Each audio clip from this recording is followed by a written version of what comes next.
So how does this classic direct mail piece get you from awareness, consideration, preference to purchase? How does it do it? Okay.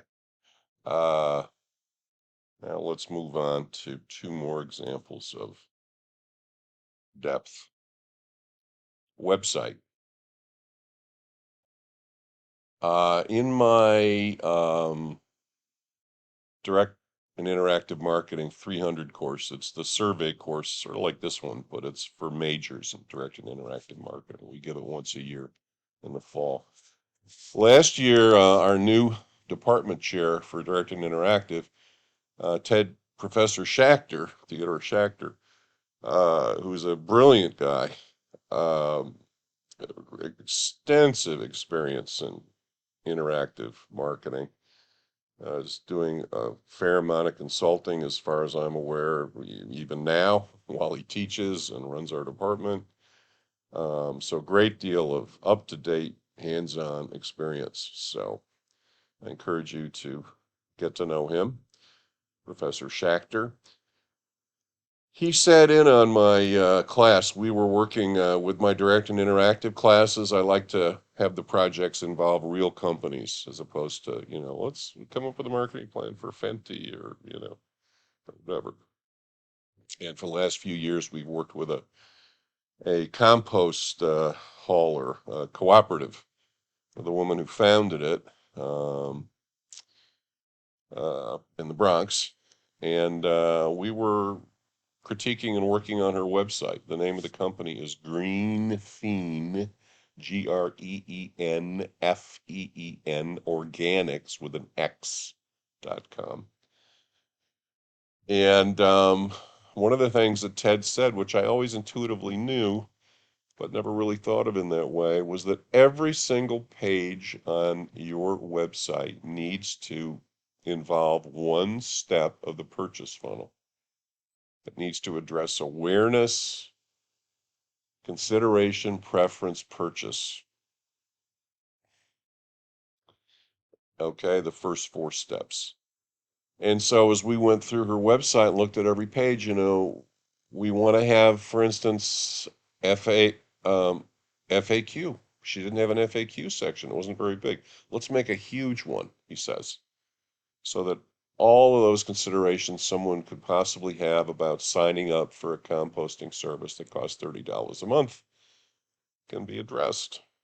And by the way, by adding all that content and using the word composting, etc., a lot, and Bronx, a lot, it's going to up the search results.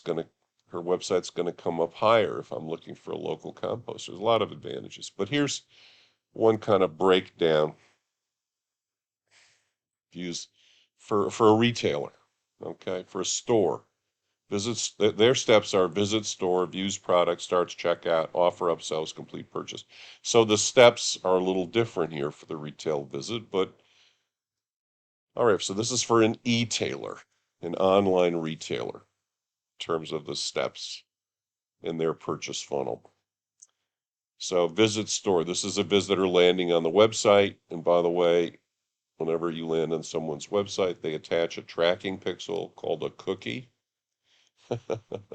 which enables that website to send you ads for the products you're looking at when you go to other sites. It's called remarketing. We'll talk about that more later. The person views the product. They've shown an interest in a product. That could be a pop-up live chat window to answer any questions.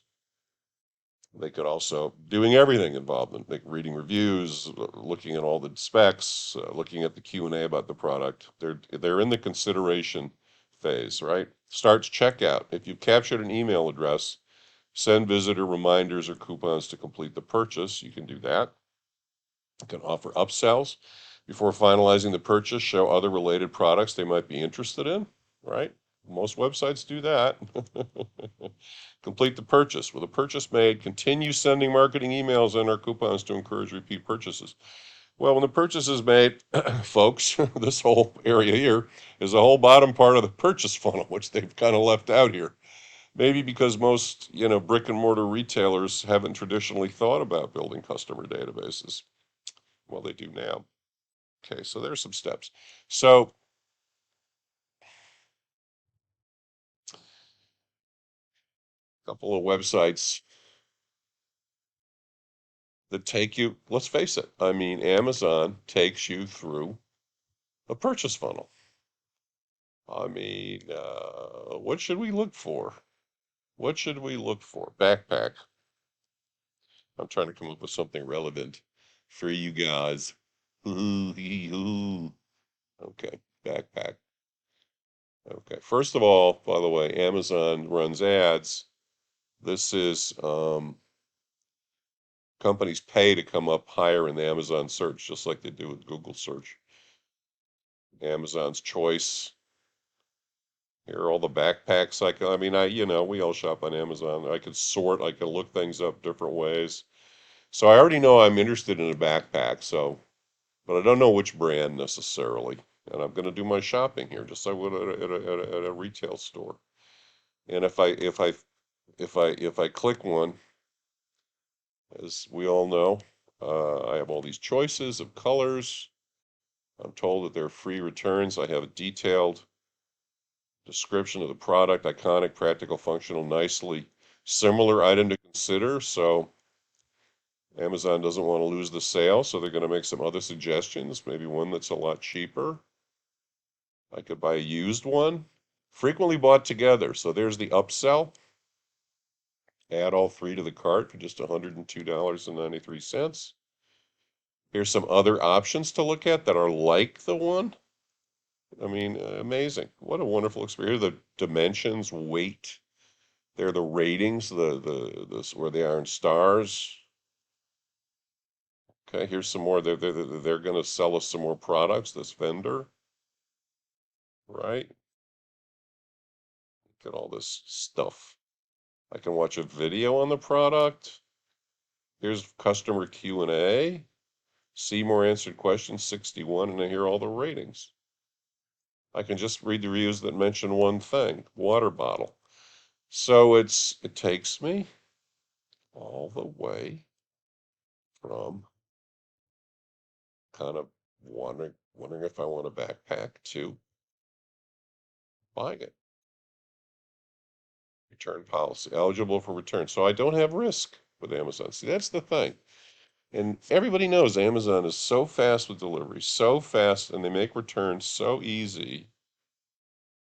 I don't, I almost don't need the offer to make the purchase. The offer is all the convenience I get from Amazon, as opposed to running around to different stores and looking at backpacks. But it takes me right through the purchase funnel. Hello, Bean. Been in the catalog business for decades. Um,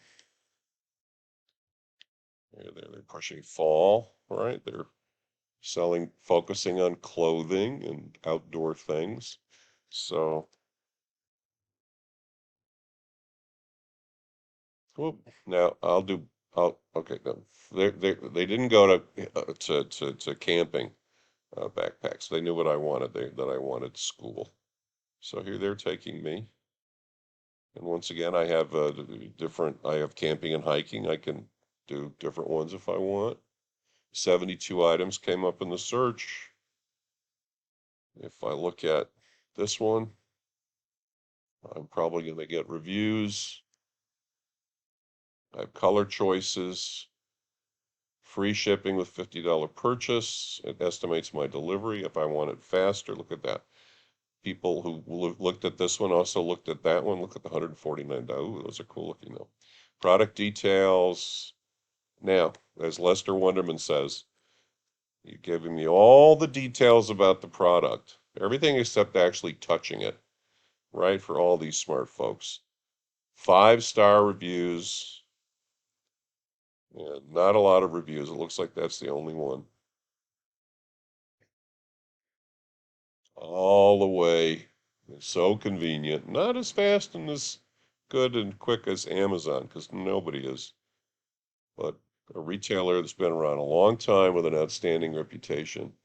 And LL Bean, by the way, used to have a return policy where you could take a pair of 80-year-old Maine hunting boots, which they invented, the rubber bottom, leather topped boots, and you could send them back. They'd fix them or send you a new pair. I mean, it was their return policy was the most liberal ever in retail.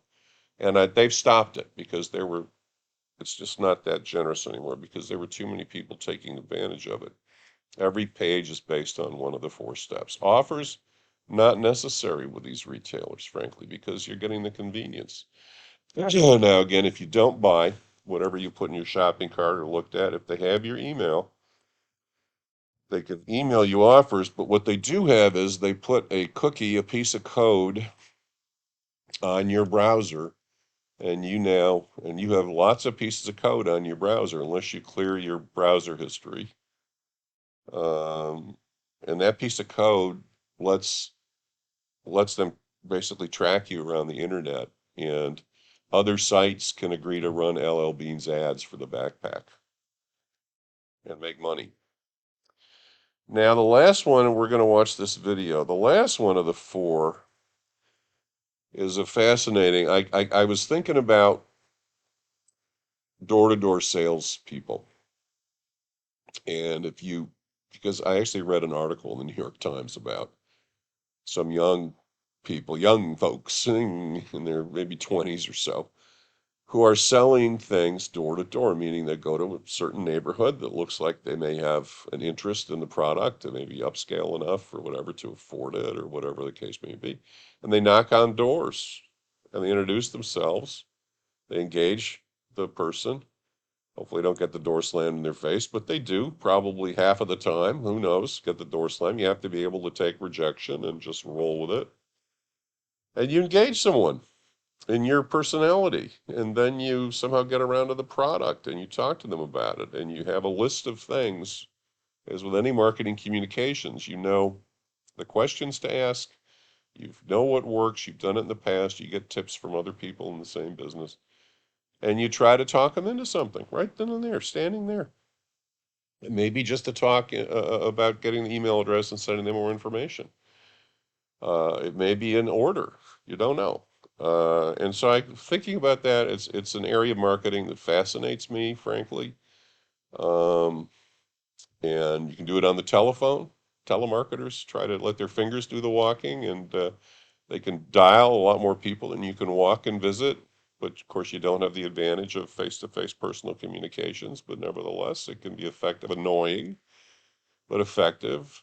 Robo-dialing is illegal to sell stuff, but just calling someone to try to sell, unless they're on a do not call list, you can do it. And then I remember this guy, Joe Aids. I'd forgotten his name, but I looked him up. And very famous guy in New York. And you're going to watch the video about him. The guy made hundreds of thousands of dollars every year selling a special potato peeler. Okay, he just set up in an area of New York, and start peeling potatoes and carrots and talking and making a six-figure income every year from this, following the classic purchase funnel. Okay, so I'm going to stop here. And now, before I do, let's take a look at the article about him in the Times. I want you to take a minute and read it. And hopefully you've gotten your free access to the Times. This is almost an obituary for him, 1933 to 2009. So I want you to, sizable livelihood. I want you to, this gives his background. Routine performed 40 or 60 times a day. His typical line from him. Doesn't matter whether you're right-handed, left-handed, or like a politician, underhanded. He's an entertainer. Yeah, okay.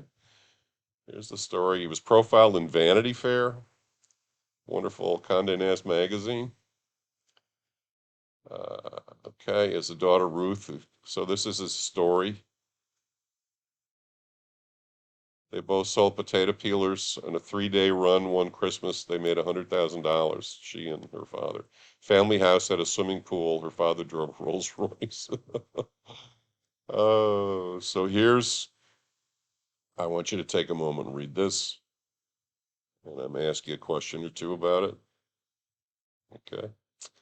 And now I'm going to stop, and you're going to watch the video where it'll take you through the steps of the purchase.